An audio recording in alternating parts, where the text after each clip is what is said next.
Open up the depths of your heart to find eternity and live for more than your eyes can see. Give God the glory. Last week we gave some consideration to the doctrine that mankind is born with the sin of Adam.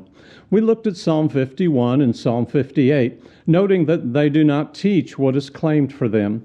Some of that will become even more apparent as we go along, but let's pick up with two more passages commonly used to teach that we are born totally depraved. The first is Jeremiah 13:23, which says, "Can the Ethiopian change his skin, or the leopard its spots? Then may you also do good who are accustomed to do evil." A preconceived conviction that people are depraved and unable to do good can lead a reader to believe this passage teaches that very thing.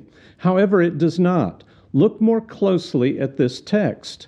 It does not say they were unable to do good. It actually says that they were accustomed to, not born to. But why were they accustomed to doing evil?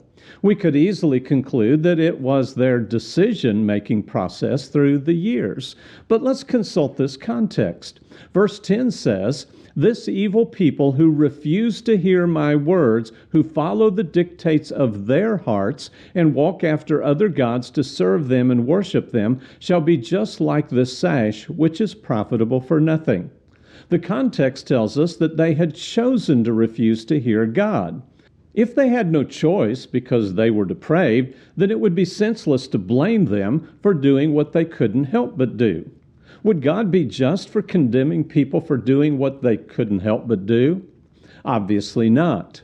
Verse 25 in this context says, "This is your lot, the portion of your measures from me, saith the Lord, because you have forgotten me and trusted in falsehood." So the people weren't born to do evil. They had known but had forgotten God and turned to idolatry. We cited the Westminster Confession of Faith last week, and here's another reference found in the Philadelphia Confession of Faith. It's in Article 6, Section 2. "Our first parents by this sin fell from their original righteousness and communion with God, and we in them, whereby death came upon all becoming dead in sin and wholly defiled in all the faculties and parts of soul and body." Similar quotes could be taken from the Second Helvetic Convention, the 39 Articles of the Church of England, and the canons of the Synod of Dort, etc., etc. What is the consequence of accepting this doctrine? If mankind is totally depraved, then God must decide who will and will not be saved based on no conditions, for all are depraved beyond words.